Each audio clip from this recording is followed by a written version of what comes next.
قال فإذا كان أول يوم من رمضان حبت ريح تحت العرش من ورق الجنة على الحور العين. جو شخص کسی کو پیٹ بھر کر کھانا کھلا دے گا، افطاری کرا دے گا، پانی پلا دے گا، کل قیامت میں اپنے ہاتھوں سے اس کو حوض کوثر سے پانی پلاؤں گا. اما السائل فلا تنہر، اللہ نے ارشاد فرمایا جب بھی آپ کے پاس کوئی سائل آئے آپ نے جھاڑنا نہیں ہے. رمضان کا مہینہ آ چکا ہے. جو شخص کسی روزے دار کو افطار کرواتا ہے، لیکن اللہ نے ارشاد فرمایا میرے بندوں پریشان نہ ہو، ایام معدودات، تمہیں ذہن میں مہینہ لگتا ہے لیکن میرے بندوں یہ گنتی کے دن ہے. جو شخص بھی کسی مسلمان کا افطار کرائے گا اللہ برابر بغیر کچھ کم کیے افطار کرانے والے کو بھی اجر عطا فرمائے گا.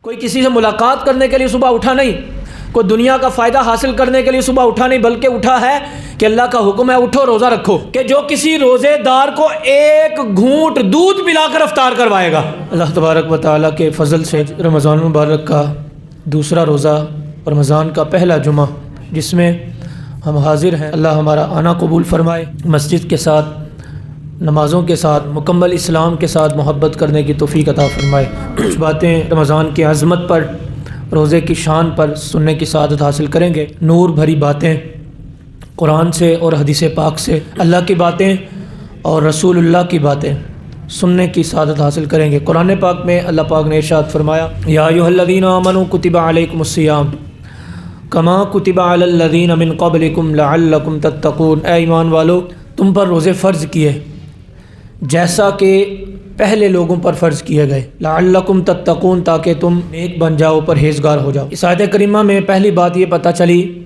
کہ اللہ نے ایمان والوں کو روزے عطا کیے، ایمان والوں کے علاوہ کسی کو نہیں.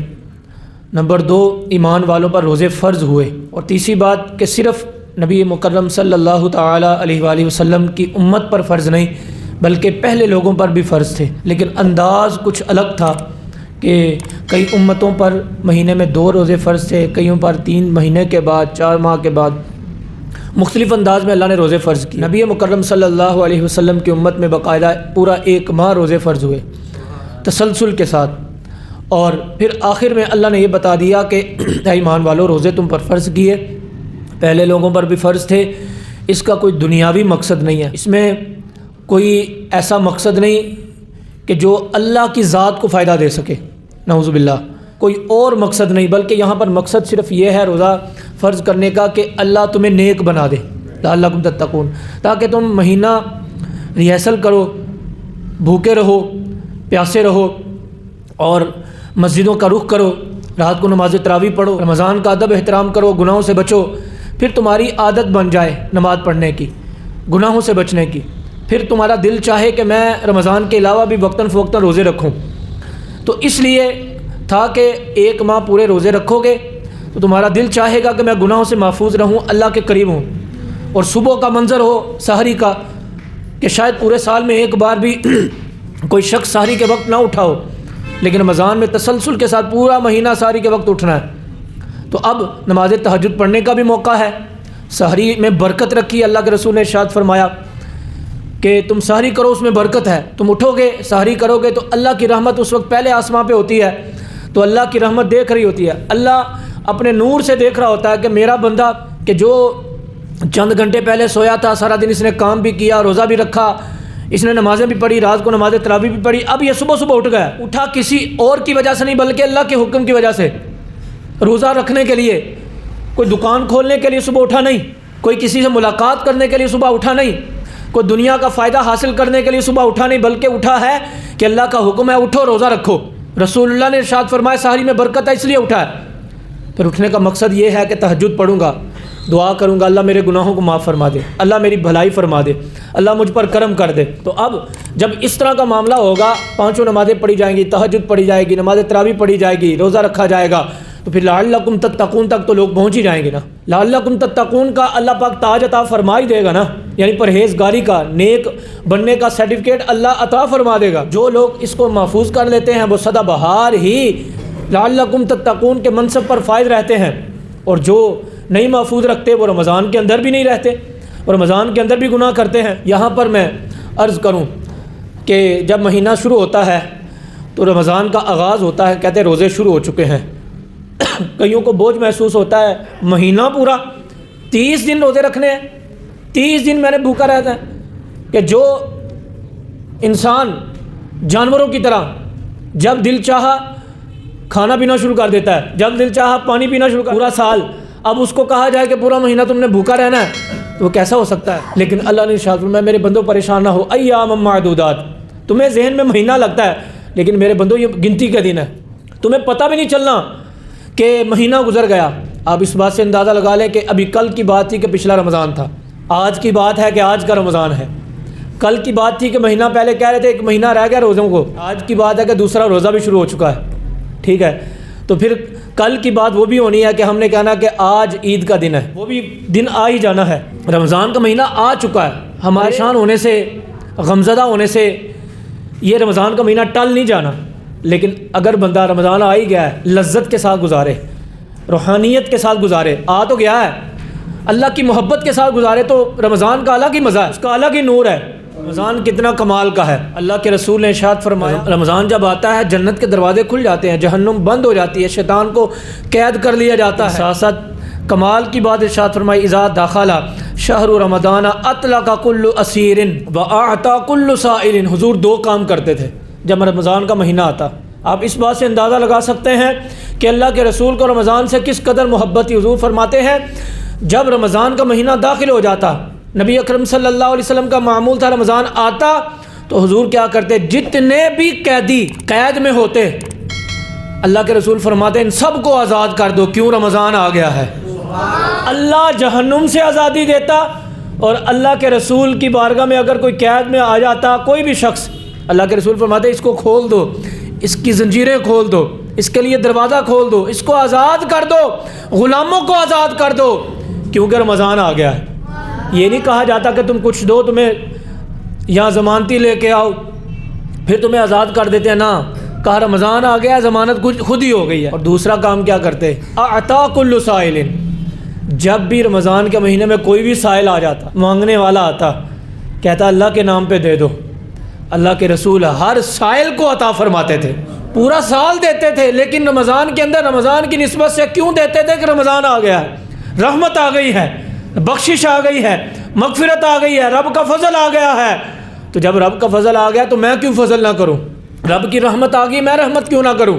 تو اس لیے جو بھی سائل آتا، کوئی بکریاں مانگتا بکریاں دے دیتے، کوئی درہم مانگتا درہم دیتے، کوئی دینار مانگتا دینار دیتے، کوئی معافی مانگتا معافی دے دیتے، کوئی دنیا کی اور چیز مانگتا سونا مانگتا اللہ کے رسول دے دیتے، کیونکہ اللہ کے رسول وَأَمَّا السَّائِلَ فَلَا تَنْهَرْ، اللہ نے ارشاد فرمایا جب بھی آپ کے پاس کوئی سائل آئے آپ نے جھاڑنا نہیں ہے، آپ نے اس کو کچھ کہنا نہیں ہے، اس کو دینا ہے۔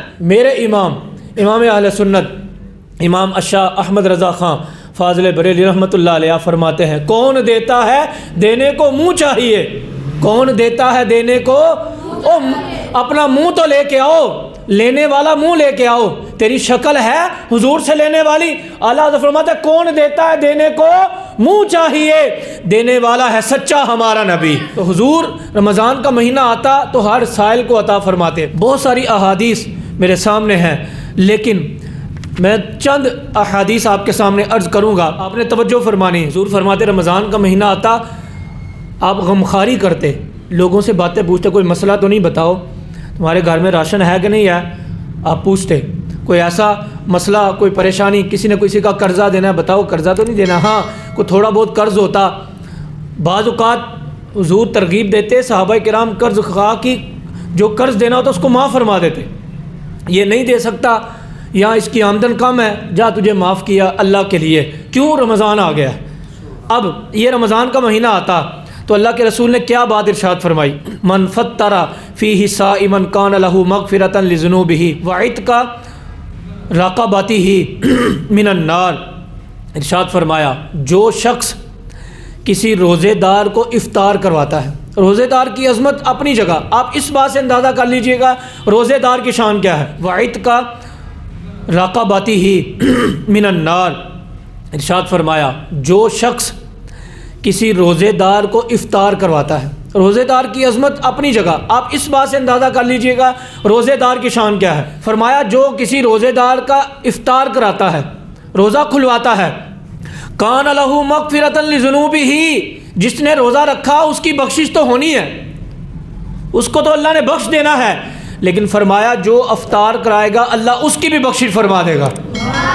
بعض اوقات یہ بھی ہوتا ہے، یہ معنی بھی بیان کیا جاتا ہے کہ سوال جواب ہوں گے، اس کو کچھ دیر کے لیے جہنم میں جانا پڑے گا، لیکن اللہ کے رسول نے ارشاد فرمایا جو اللہ کی رضا کے لیے کسی کا افطار کرائے گا اللہ مکمل طور پر اس کی گردن کو جہنم سے آزاد کر دے گا۔ یہ نہیں کہ تھوڑی دیر کے لیے پوچھا جائے گا، جہنم میں جانا پڑے گا، اللہ مکمل آزادی دے دے گا۔ اور پھر کہا وَقَانَ لَهُ مِثْلَ أَجْرِهِ مِنْ غَيْرِ أَنْ يَنْتَقِصَ مِنْ أَجْرِهِ شَيْءٌ۔ ارشاد فرمایا کہ اللہ اسی کی مثل، یعنی جتنا روزے دار کو ثواب ملا اسی کے برابر بغیر کچھ کم کیے، یہ نہیں کہ روزے دار کو مثال کے طور پہ 100 نیکیاں ملنی ہیں تو کھلوانے والے کو 50 مل جائیں کیونکہ اس نے تو کھلوایا، روزہ تھوڑی رکھا ہے۔ کہا این تقیسا، بغیر کچھ کم کیے، من اجرہ شیء، کچھ بھی کم کیے اللہ برابر اس کو اجر عطا فرماتا ہے۔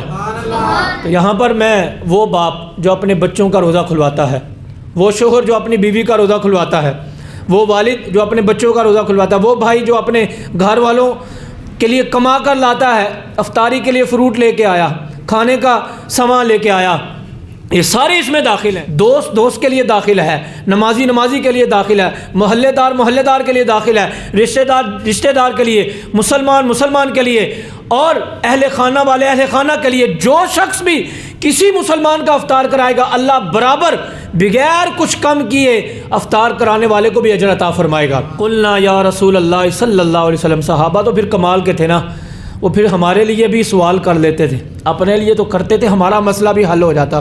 یا رسول اللہ صلی اللہ علیہ وسلم، کوئی ایسا بندہ بھی ہے لیسا کلنا ناجدو، کوئی ایسا بندہ ہوا ہے وہ افطار کرا ہی نہیں سکتا، وہ کھانا کھلا ہی نہیں سکتا، غریب آدمی ہے، اس کی آمدن کم ہے، بالکل ہی وہ کھانا نہیں کھلا سکتا، تو وہ کیا کرے؟ اب دیکھیں یہ مسئلہ بھی حل کر دیا رسول اللہ صلی اللہ علیہ وسلم نے، اور حل کس نے کروایا؟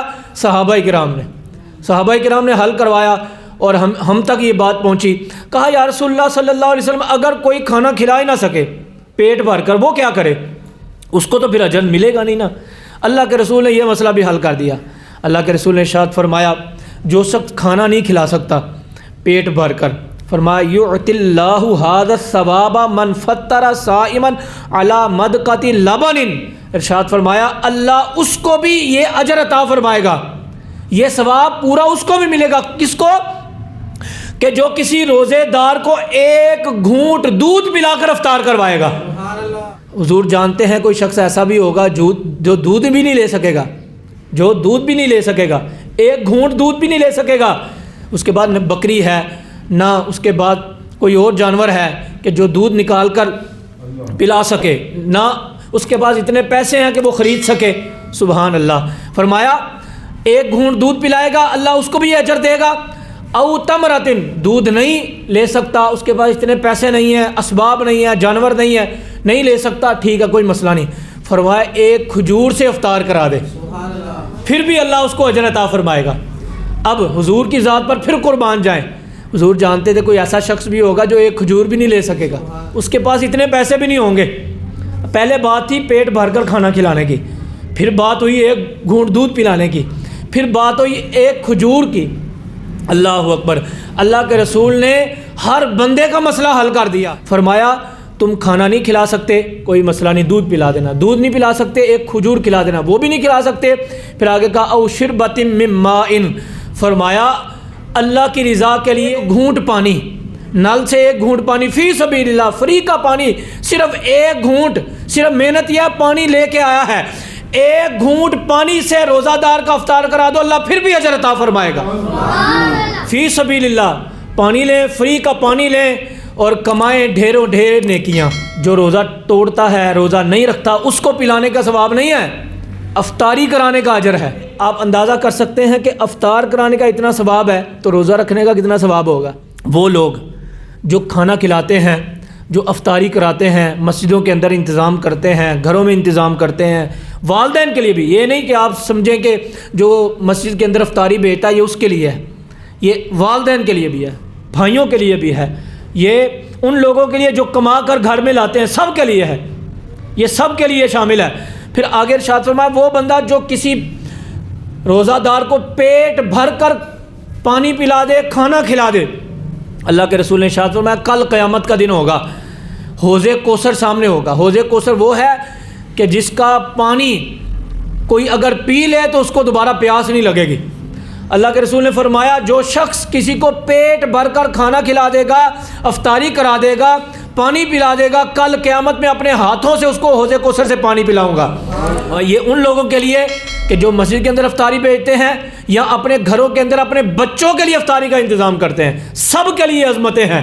پتہ یہ چلا کہ دنیا کے اندر کوئی مسلمان محروم نہیں رہا اس حدیث پاک کے تحت۔ آپ کو ایک اور حدیث پاک سناتا ہوں، مزید آپ ذہن کے اندر سکون اطمینان پیدا ہوگا اور نور قرآن سے منور ہوں گے اور نور رمضان سے۔ توجہ بس آپ نے فرمانی ہے۔ حضرت ابن عمر روایت کرتے ہیں کہ اللہ کے رسول صلی اللہ تعالیٰ علیہ وسلم نے ارشاد فرمایا قال ان الجنۃ تزحزح لرمضان من رأس الحول الى حول قابل۔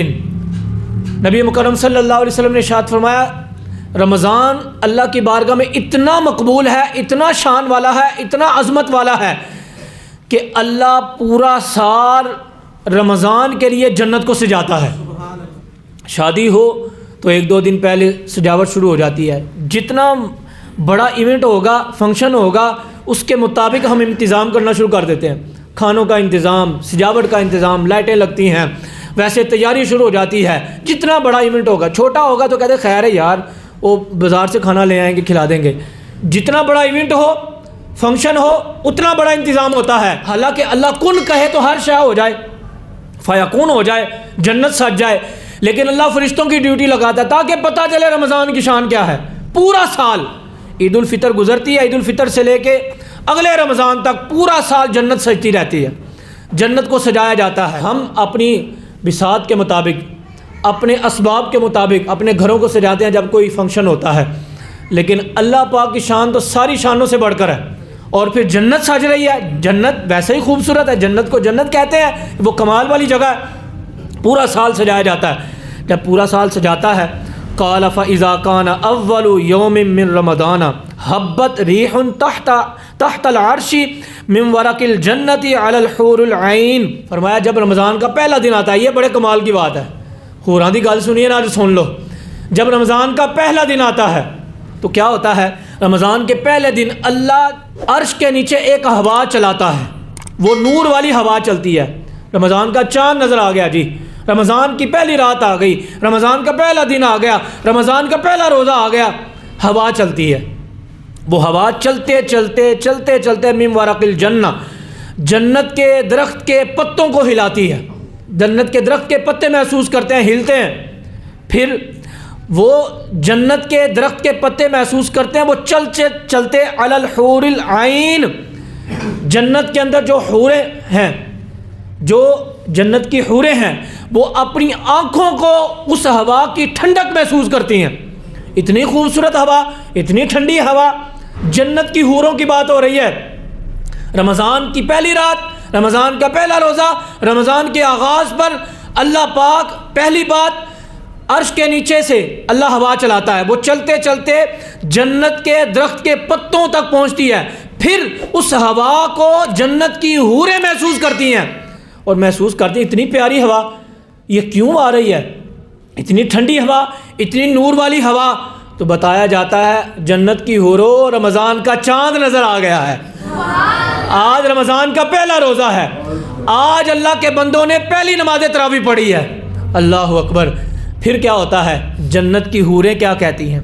فَقُلْنَا يَا رَبِّ اجْعَل لَنَا مِنْ عِبَادِكَ أَزْوَاجًا، اے اللہ جو بندے رمضان کے مہینے کا روزہ رکھیں، جو رمضان کے مہینے میں عبادت کریں، رمضان کے مہینے میں تجھے یاد کریں، اے اللہ وہ ہمارا شوہر بن جائیں، ہم ان کی ازواج بن جائیں، ہم ان کی بیویاں بن جائیں۔ یہ دعا کرتی ہیں اللہ کی بارگاہ میں۔ اور پھر کیا ہو؟ یا اللہ وہ ہمیں دیکھ کر سکون محسوس کرے اور ہم انہیں دیکھ کر سکون محسوس کریں۔ آج تو پیسے والے کو دیکھ کر اس کو پروٹوکول دیا جاتا ہے، کوئی وزیر مشیر آ جائے اس کو پروٹوکول دیا جاتا ہے، اس کے پاس سے عبادت گزار بندہ، نمازی گزر جائے، امام صاحب گزر جائیں، عالم دین گزر جائیں، قاری صاحب گزر جائیں، یا کوئی شریف آدمی محلے کا گزر جائے، اس کو سلام بھی لوگ نہیں لیتے، اس کو پروٹوکول بھی نہیں دیتے، کیونکہ اس سے کیا مفاد ہے؟ لیکن جنت کے اندر جنت کی حوریں اس کو پروٹوکول دیں گی، اس کو عزت دیں گی، اس کے لیے تمنا کر رہی ہیں جو اللہ کی بارگاہ میں سجدے کرنے والا ہوگا، جو روزے رکھنے والا ہوگا، جو عبادت کرنے والا ہوگا، جو اللہ کو یاد کرنے والا ہوگا۔ پتہ یہ چلا کہ اگر ہم چاہتے ہیں کہ ہماری عزت کل قیامت میں اللہ کی بارگاہ میں ہو، ہماری عزت جنت کے اندر ہو، ہماری عزت جنت کی حوریں کریں، تو آؤ رمضان کے دامن میں آ جاؤ، آؤ روزے رکھو، آؤ نماز تراویح پڑھو، آؤ نماز ساری پڑھو، آؤ اللہ اللہ کرو، آؤ گناہوں سے دور ہو جاؤ۔ دیکھو جنت کی حوریں بھی تمنا کریں گی، اے کاش یہ بندہ ہمیں مل جائے، یہ بندہ ہمیں مل جائے۔ آج تو یہ کہا جاتا ہے اس کے پاس گاڑی ہے، یہ ہمیں مل جائے، اس کے پاس پیسہ ہے، یہ ہمیں مل جائے، یہ باہر کام کرتا ہے، اتنے یورو کماتا ہے، اتنے ڈالر کماتا ہے، یہ ہمیں مل جائے۔ تو جنت کی حوریں کہتی ہیں ہمیں ڈالروں والا نہیں چاہیے، ہمیں گاڑی والا نہیں چاہیے، پیسے والا نہیں چاہیے، دنیا کے پروٹوکول والا نہیں چاہیے، بلکہ ہمیں روزے رکھنے والا چاہیے، ہمیں نماز تراویح پڑھنے والا چاہیے، ہمیں نمازیں پڑھنے والا چاہیے، ہمیں رب کی بارگاہ میں اللہ اللہ کرنے والا چاہیے۔ جنت کی حوریں ان کا حسن تو کمال کا ہے۔ اب میں ان کا حسن بیان کرنے لگوں تو بات لمبی ہو جائے گی، بس خلاصہ کلام ہے، آ جائیں، رمضان آ گیا ہے، دوسرا روزہ گزرنے والا ہے۔ وہ کہتا ہے آ جاؤ، جمعے کا دن ہے، نیت کر لو، رمضان کے دامن سے وابستہ ہو جاؤ، رمضان سے اپنے دلوں کو منور کر لو، اور اللہ اللہ کر۔